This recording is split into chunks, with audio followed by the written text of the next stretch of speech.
Welcome to my YouTube channel. आज है lecture number 8 chapter 7 का और लेक्चर का नेम है मैक्सवेल इक्वेशंस इन मैटर। हमने मैक्सवेल इक्वेशंस जो 4 निकाली थी वो हमारे पास ये थी, ये वाली जो थी इसकी मॉडिफाइड फॉर्म थी और हमने इसको डिटेल में देखा था इसके पिछले लेक्चर में, लेक्चर नंबर 7 में।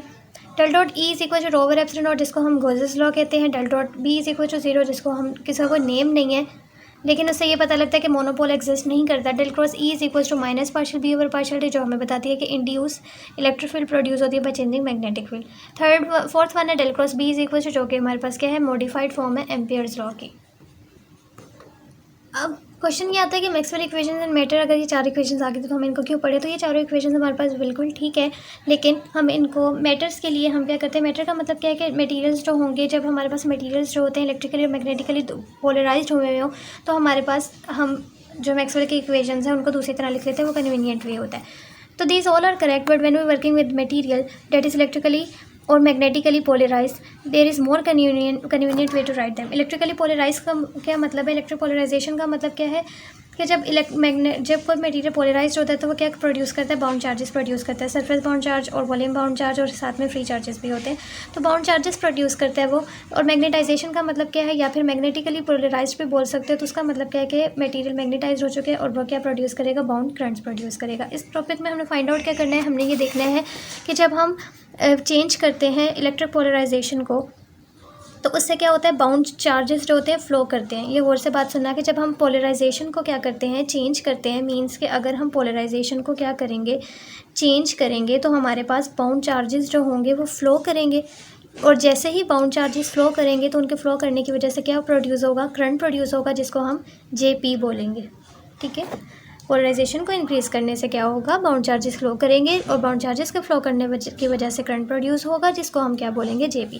अब हमने क्या कर लिया है, consider a chunk of polarize material. एक हमने पोलराइज मटेरियल का एक चंक ले लिया है जैसे कि ये, ठीक है। पोलराइजेशन हैव इंट्रोड्यूस, अब जब पोलराइज मटेरियल है तो इसके ऊपर क्या हो जाएगी, पोलराइजेशन हो जाएगी और पोलराइजेशन होगी तो उसके ऊपर चार्ज डेंसिटीज़ आ जाएंगी। चार्ज डेंसिटीज़, ठीक है, चार्ज डेंसिटीज़ जो आई हैं वो एक एंड पे देखेंगे तो माइनस सिग्मा पी है, दूसरे साइड पे क्या होगी, प्लस वाली आ जाएंगी। अब अगर हम पी को क्या करें, इंक्रीज़ करें तो चार्ज जो होंगे वो क्या कर जाएंगे, इंक्रीज़ कर जाएंगे। अगर आप पोलराइजेशन को इंक्रीज़ करोगे ना तो ये चार्जेस पे एट द एंड क्या जो यहाँ एंड्स पे हैं वो भी क्या कर जाएंगे, इंक्रीज़ कर जाएंगे। अब हमने क्या ले लिया, एक सरफेस एरिया ले लिया जो कि क्या है, इस चार्जेस के क्या है, परपेंडिकुलर है, सरफेस का क्या है, परपेंडिकुलर है। सिग्मा हम कैसे लिखते हैं, DQ/DA सरफेस एरिया, ठीक है, चार्ज। और यहाँ पे क्या होता है, एरिया होता है क्योंकि सिग्मा है, ये हमने पढ़ा हुआ है इसको कैसे लिखते हैं। अब जब मैं इसको डिफ्रेंशिएट करूँगी, यहाँ पे मैंने DT/DT कर दिया चेन रूल लगा के, तो ये मेरे पास 2 नहीं है, पार्शियल है। Partial sigma B is equals to DI, ये क्या हो गया था, DI हो गया था और ये DT/D एरिया परपेंडिकुलर। यहाँ से मैं करंट की वैल्यू निकाल लूँगी क्योंकि मैंने कहा करंट प्रोड्यूस हुआ है। Current is equals to DI is equals to partial sigma B over partial T और यहाँ पे DA परपेंडिकुलर। ये चीज़ जो होती है ये किसके इक्वल है, पार्शियल सिग्मा B के। अगर हम इसको इंक्रीज़ कर रहे हैं, पोलराइजेशन को इंक्रीज़ करूँगी, तभी हमने पीछे लिखा था कि P is equals to sigma B, ठीक है। इसको इंक्रीज़ करूँगी तो ये मेरे पास इंक्रीज़ होंगे, तो ये इक्वल है। यहाँ पे मैंने इसकी जगह क्या लिख दिया, P लिख दिया। तो DI/DA को इधर भेज दो तो partial P over partial T। अब ये जो करंट मेरे पास प्रोड्यूस हो रही है ये मेरे पास क्या होती है, JP, जिसको मैंने कहा था इसको हम JP कहेंगे। करंट प्रोड्यूस होगा P को इंक्रीज़ करने से, तो ये मेरे पास JP की वैल्यू आ गई। अब अगर आप इसको डाइवर्जेंस ले तो डाइवर्जेंस इसके इक्वल आ जाएगी, लेकिन डाइवर्जेंस की इस टॉपिक में कोई ज़रूरत नहीं है, वैसे ही बताया हुआ। डेल डॉट JP ले लूँ तो del dot partial P over partial T हो जाएगा और ये चीज़ इक्वल होती है इस चीज़ के, ठीक है, क्योंकि वॉल्यूम बाउंड चार्जेस इसके प्रोड्यूस होते हैं।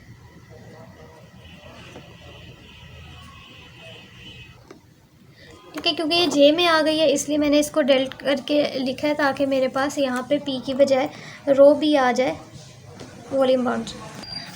अब ये जब क्या होता है, मैग्नेटिकली पोलराइज्ड होता है तो बाउंड करंट्स प्रोड्यूस होते हैं, और जब पोलराइज्ड होता है तो हमारे पास बाउंड चार्जेस प्रोड्यूस होते हैं।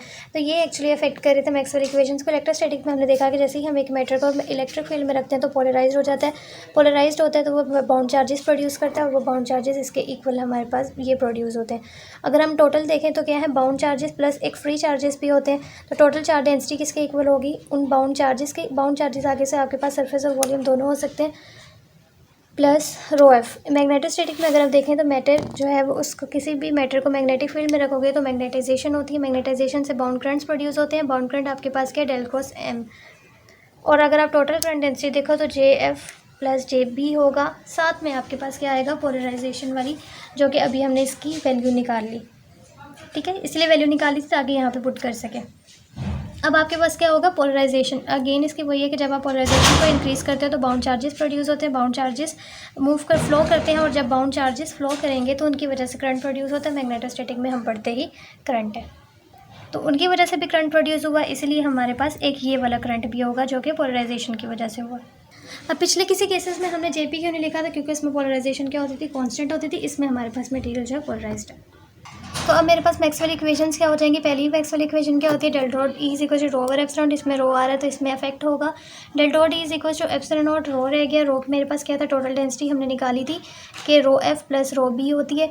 यहाँ पे रो बी की वैल्यू पुट कर देंगे माइनस डेल डॉट पी, और इसको दूसरी साइड पे ले जाएंगे, यहाँ पे सिर्फ रो एफ रह गया। अब इसमें से मैं डेल डॉट को अगर कॉमन ले लूँ तो एप्सिलॉन नॉट ई और पी रह जाएगा। ये चीज़ मेरे पास किसके इक्वल होती है, डी। डी हमने पढ़ा था डाइलेक्ट्रिक, यहाँ पे इसकी वैल्यू पुट करेंगे रो एफ, तो del dot D is equal to rho F. Second Maxwell equation क्या थी, del dot B is equal to zero. उसमें कोई ऐसी चीज़ नहीं है तो एज इट इज़ रहेगी। थर्ड वन वाली भी एज इट इज़ रहेगी। फोर्थ वाली जिसमें जे आ रहा है ये चेंज हो जाएगी। Del cross B is equal to ये है, यहाँ पे जे की जगह हमने सारी J F plus J B plus J P polarized वाला डाला, और ये चीज़ सेम आ जाएगी।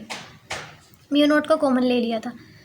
अब यहाँ पे J F as it is J B की वैल्यू पुट करेंगे, साथ में जे पी की वैल्यू पुट करेंगे, और यहाँ से इसको वहाँ ले जाएंगे माइनस डेल क्रॉस एम। अब यहाँ पे आप डायरेक्ट गलती मत करना कि del cross B by mu naught को क्या लिख दो, एच लिख दो, तो ऐसा नहीं करना, क्योंकि यहाँ पे मैग्नेटाइजेशन ज़ीरो नहीं हुई।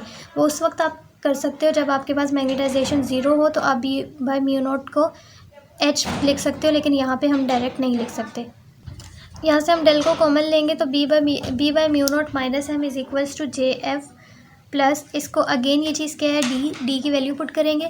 अब B by mu naught minus M क्या है, एच होगा, क्योंकि इसमें मैग्नेटाइजेशन है। ठीक है, वो तब होता है बी बाय म्यू नॉट को आप एच ले लो जब मैग्नेटाइजेशन क्या हो, ज़ीरो।